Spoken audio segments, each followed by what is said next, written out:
Assalamualaikum warahmatullahi wabarakatuh. Anak-anak sekalian, berjumpa kembali dengan Bapak dalam pelajaran PPKN. Nah, kita lanjut. A. Bhinneka Tunggal Ika. Kebhinekaan. Bhinneka berarti bermacam-macam, beragam. Kebhinekaan berarti keberagaman, kebermacam-macaman bangsa Indonesia.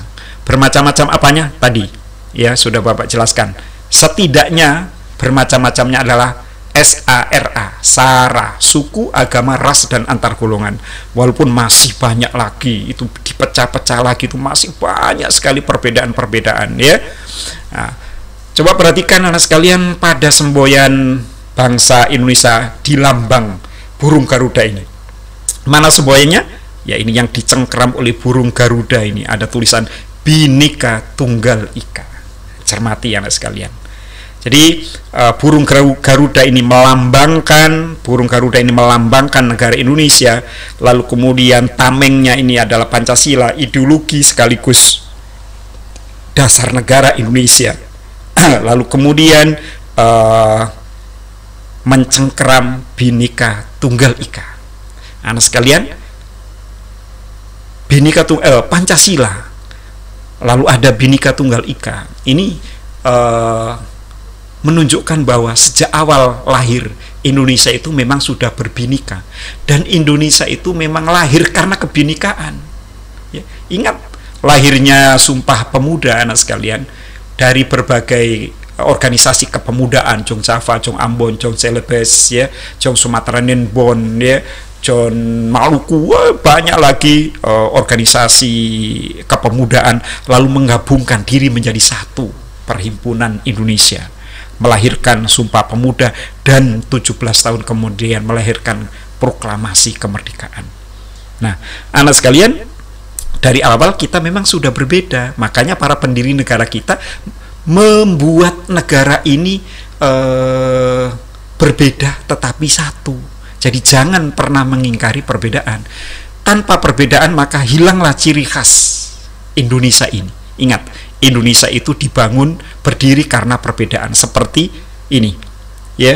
Garuda itu berdiri di atas Bhinneka Tunggal Ika. Kita lanjut dari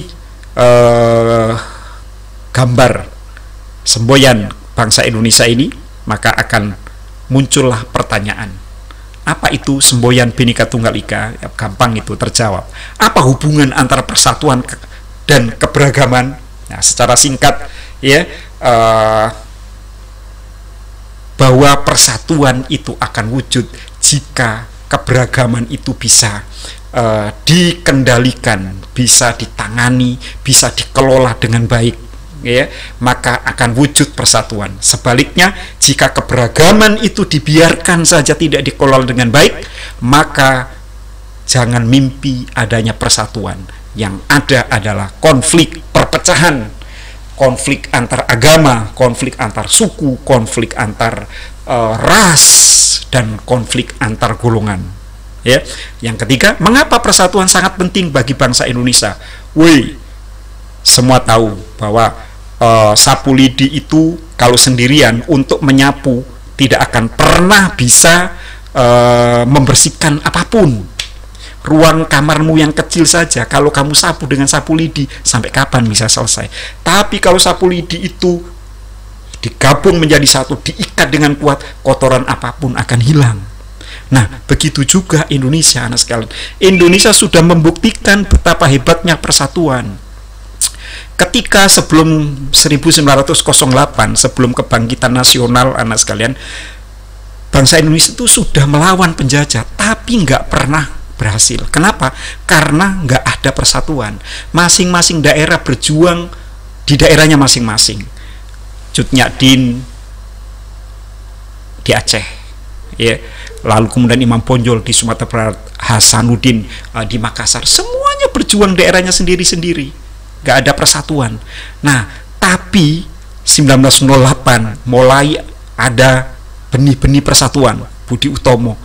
Lalu kemudian anak sekalian, 20 tahun kemudian lahirlah Sumpah Pemuda, yang ada sumpah kami putra dan putri Indonesia ya, mengaku bertanah air satu, tanah air Indonesia, berbangsa satu, bangsa Indonesia, berbahasa satu, menjunjung bahasa persatuan, bahasa Indonesia.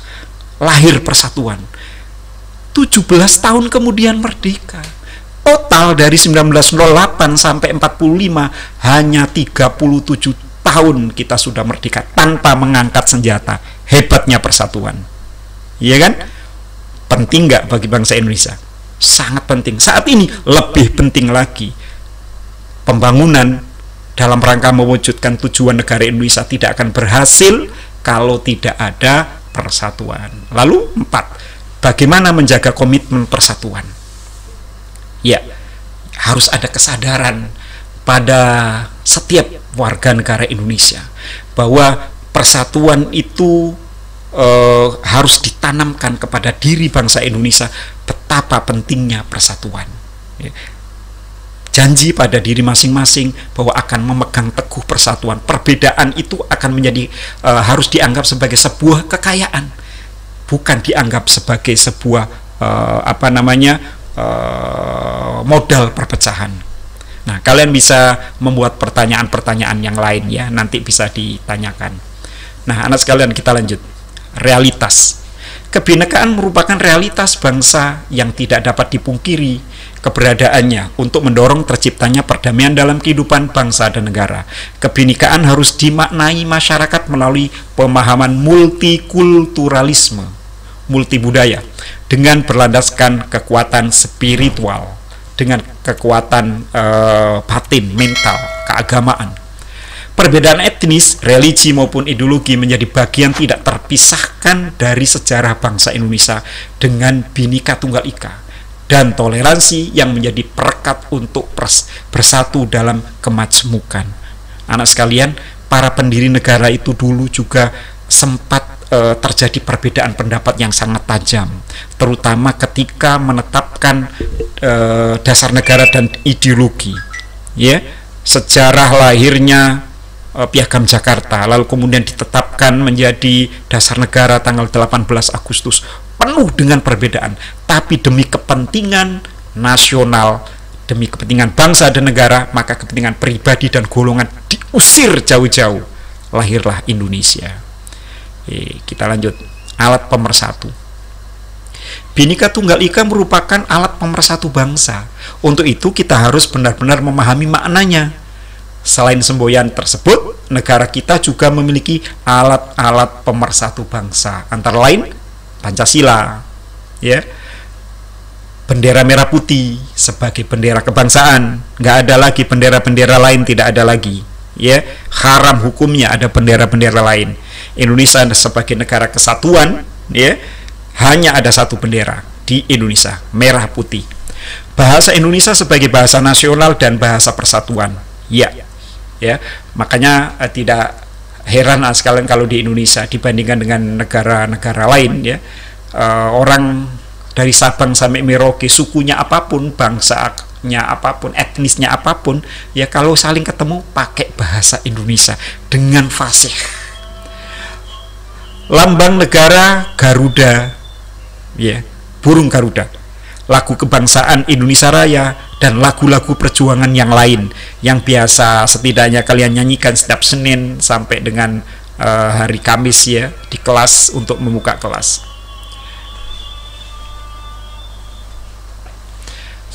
Persatuan dalam keberagaman. Persatuan dalam keberagaman memiliki arti yang sangat penting. Persatuan dalam keberagaman harus dipahami oleh setiap masyarakat agar dapat mewujudkan hal-hal berikut ini. Ya, persatuan dalam keberagaman harus dipahami bahwa persatuan itu sangat-sangat penting. Tadi sudah Bapak lukiskan, ceritakan bagaimana dahsyatnya persatuan, ya. Nah, anak sekalian, agar persatuan dalam keberagaman itu terwujud, maka lakukan 4 hal berikut ini. 1. Kehidupan yang serasi, selaras, dan seimbang. Pergaulan antar sesama yang lebih akrab, ya, antar sesama bangsa Indonesia, tidak peduli dari suku, agama yang berbeda, seperti kalian lakukan di kelas, ya. Agamanya beda, etnisnya beda, ya, budayanya beda, sukunya beda, kalian akrab, kalian berteman. Perbedaan yang tidak perbedaan yang ada tidak menjadi sumber masalah, ya harus justru menjadi sebuah keindahan. Ya, orang Medan, Batak berteman dengan orang Aceh, lalu kemudian berguru dengan orang Sunda, belajar bahasa Jawa, ya, menarikan menarikan tarian dari Bali. Wow, indah sekali. Orang Aceh menari tarian Bali. Orang Minang menari jaipong. Nah, itu kan bagus itu ya, dan sebaliknya. Lalu pembangunan berjalan lancar. Nah, gitu ya. Dampak keberagaman. Anak sekalian, tadi di awal sudah Bapak singgung bahwa keberagaman itu memiliki dua dampak positif. Yang pertama positif, yang dua negatif. Dampak positifnya adalah bahwa keberagaman itu menjadi sebuah keindahan. Keberagaman itu menjadi kekuatan, dan keberagaman itu menjadi kekayaan yang luar biasa sebagai modal dasar. Tetapi ada dampak negatifnya. Dampak negatif yang paling utama adalah konflik. Di Indonesia ini, anak sekalian, konflik karena keberagaman itu sudah sering terjadi. Bukan sesuatu yang baru, ya, bukan sesuatu yang baru. Nah, oleh karena itu, anak sekalian, kita harus bisa mengelola konflik ini sebaik mungkin, mengelola perbedaan ini sebaik mungkin. Jangan sampai konflik ini merajalela yang kemudian menjadikan Indonesia menjadi hancur karena perbedaan. Justru harusnya Indonesia menjadi indah, menjadi kaya, menjadi kuat karena perbedaan. Jika orang Aceh, Batak, Minang, ya, Banjar, Jawa, ya, Betawi, Sunda, Bali, Madura, dan lain sebagainya bersatu, betapa indahnya dan betapa kuatnya. Lalu kemudian pada dasarnya keberagaman masyarakat Indonesia menjadi modal dasar dalam pembangunan. Oleh karena itu sangat diperlukan rasa persatuan dan kesatuan ditanamkan pada setiap warga negara Indonesia. Namun dalam kenyataannya masih banyak konflik dengan mengatasnamakan suku, agama, ras, dan antar golongan. Konflik antar suku sering terjadi, anak sekalian. Suku ini gara-gara hal yang sepele saja, konflik antar suku, ya. Konflik antar agama juga sering, konflik ras, ya. Kemudian orangnya disebut rasis. Dan konflik antar golongan, si kaya si miskin, yang berpendidikan dengan yang tidak berpendidikan, ya, dan lain sebagainya. Hal ini menunjukkan yang ada harusnya dapat menjadi modal bagi bangsa Indonesia untuk menjadi bangsa yang kuat. Untuk mempersatukan masyarakat yang beragam perlu ada toleransi yang tinggi. Toleransi itu apa tadi? Hormat menghormati dan bekerja sama antar suku, antar agama, antar ras, dan antar golongan. Sikap saling menghargai antar golongan, mengenali dan mencintai budaya lain adalah hal yang perlu dilakukan dan dibudayakan. Contoh nyata misalnya implementasi hal tersebut dengan mempertunjukkan tarian suku-suku yang ada di Indonesia. Dengan demikian, setiap suku mempunyai rasa simpati satu dengan yang lain. Ya, nah, seperti tadi Bapak contohkan, orang Aceh, ya, bisa menari Bali, ya, orang Jawa menari Sunda, orang Batak bisa menari Jawa, ya, menyanyikan lagu Jawa. Wah, kan asik gitu ya. Persatuan bangsa merupakan syarat mutlak bagi kejayaan Indonesia. Catat itu, anak sekalian. Persatuan bangsa merupakan syarat yang mutlak bagi kejayaan. Sebaliknya, anak sekalian, jika bercerai-berai, maka tunggulah saat kehancuran bangsa Indonesia. Oleh karena itu, mari kita contoh, kita teladani apa yang dilakukan oleh para pejuang, para pendiri negara dulu. Mereka menghilangkan perbedaan yang ada. Suku apapun dihilangkan, agama apapun dihilangkan, lahirlah Sumpah Pemuda, lalu kemudian lahirlah proklamasi, lahirlah Pancasila karena persatuan. Nah, anak sekalian, itulah materi kita hari ini. Mudah-mudahan kalian bisa memahaminya dengan baik. Jika kalian masih belum bisa memahami dengan baik, maka kalian bisa buka kembali video ini di YouTube Bapak, yaitu di PPKN Studio. Atau kalian kembali ke Google Classroom untuk membuka materi dengan lengkap. Terima kasih atas perhatiannya. Assalamualaikum dan salam sejahtera.